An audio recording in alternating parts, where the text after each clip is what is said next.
My best friend took her own life, and when I needed my fiance to support me, I found him supporting himself into my sister. I'm sorry if this is annoying, I can't stop thinking about it, and for some reason, I feel more secure venting it to strangers rather than people who know me and can judge me more in depth. I won't lie, I have been suspecting that my fiancé was having an affair, but I didn't have any solid evidence to accuse him. Even then, I had a feeling that I didn't want to dig any deeper because I was scared in case what I was suspecting was true. 12 days ago, I came home from visiting my mom's, and I headed upstairs to wake my fiancé, as he had a habit of sleeping in way past 2 p.m. and then complaining that I didn't wake him. I opened the door, and all I saw was my practically exposed sister rushing to try and get out of a piece of clothing that belonged to me.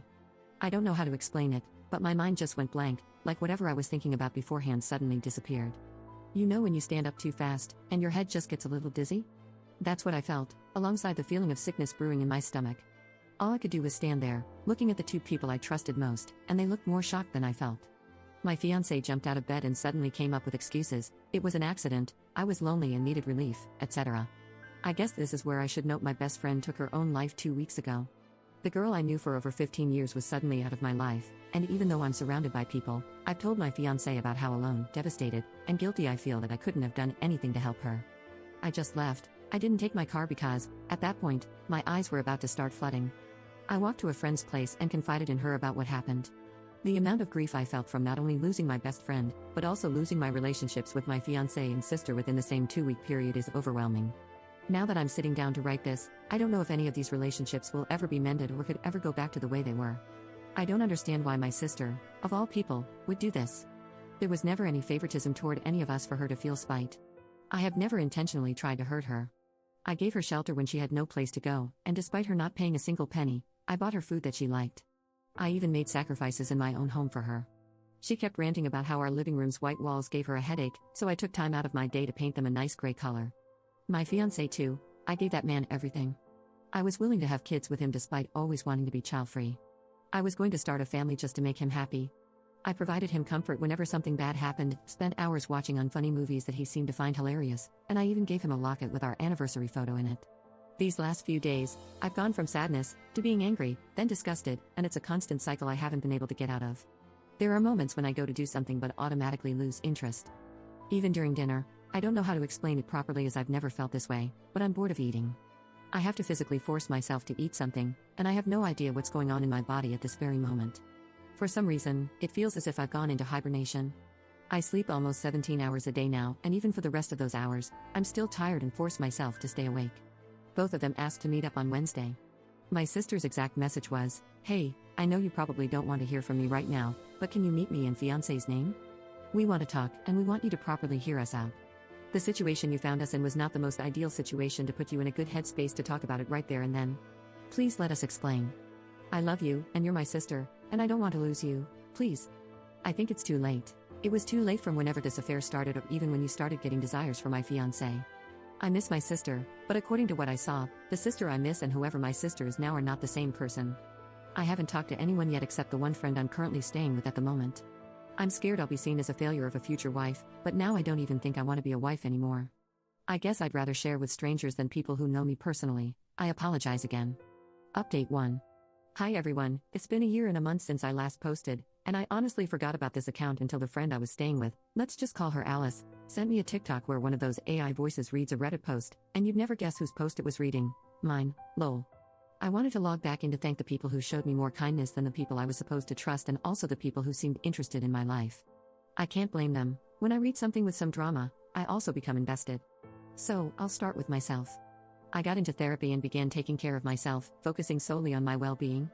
When I entered my relationship with my ex, I hadn't noticed how much time I spent taking care of him, neglecting myself and my needs.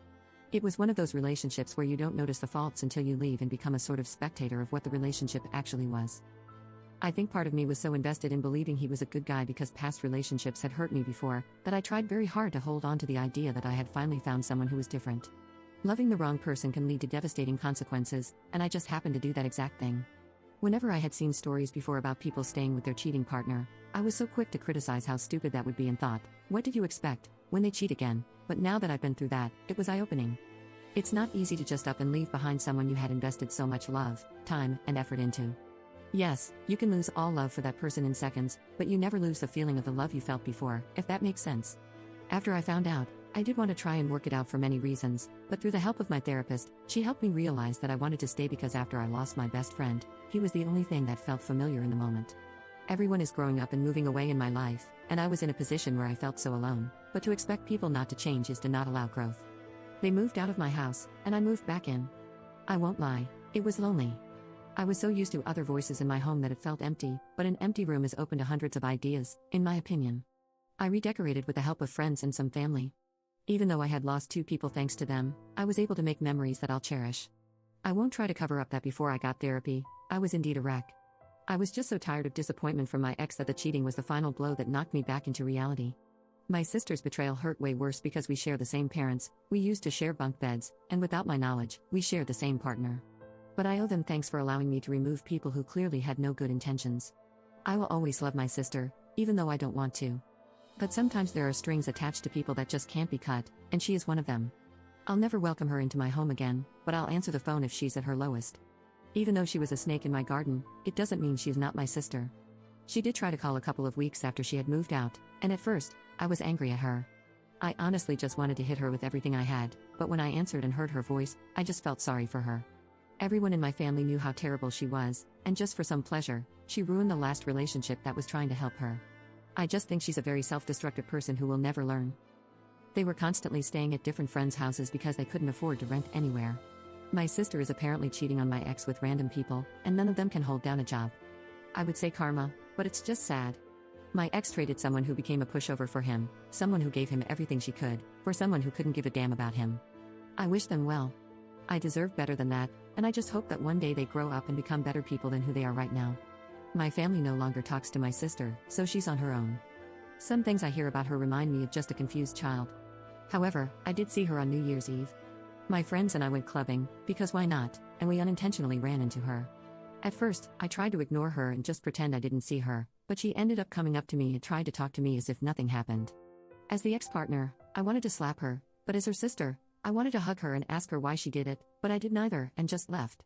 After we removed labels of sister or her partner's ex or whatever, we share the same DNA, and that will always be the thing that connects us. As for my dating life, I'm currently seeing someone and have been since November 2023. I deserve happiness, and I deserve a lot more than what my ex gave me. However, I'm still dealing with issues from that relationship that have me in moments of guilt for not giving my full trust. I'm happy that he understands and listens to me when I have concerns, but I don't want to constantly live with issues I carry because of someone else. We're taking it slow, and he always reassures me. He's a good guy, and I'm happy he's in my life. I will find my peace with the situation eventually, but I'll have to work to get to that point, and that's okay. Sorry for the ramble, but this is still sort of a vent post. I have a lot of mixed emotions that I haven't been able to untangle. Thank you to everyone who listened, reached out, and gave advice. I appreciate that so much, and I hope everyone had a good new year. Relevant comment. I'm curious how the meeting with your parents went, or if you ever ended up meeting the both of them for her BS excuses. Not that it matters, I'm glad you are better and moving on. I did tell my parents, and the conversation was really hard for me. They were furious, but it was obvious by how my dad was responding to things I was saying that he was much more angry at my sister than my mom, which I understand since he came from a broken home due to his father's infidelity. My mom wanted to go low contact at first because she didn't want to outright cut off her daughter, and I understood, but I didn't tell them the truth with the intent that she be cut off. I did let them know that all I wanted from the conversation was an understanding that I will not be in the same room, never mind the same building, as her at the same time. My dad did call me one evening to let me know that my sister and my ex showed up for a surprise dinner and gave a sob story about how things happen.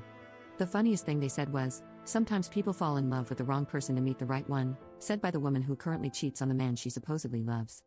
My sister did get fully cut off after she got caught stealing from my aunt's house. She was supposed to babysit and stole all sorts of things like electronics and my nephew's stuff. As for meeting up with them, I did not. I decided that at the time, it would not help me at all to meet up with them, and I'm just assuming they wanted to try and clear their guilty conscience. I do get occasional messages from random accounts on social media from them, but I've chosen to ignore them and stop focusing on something I know will only hurt me in the future.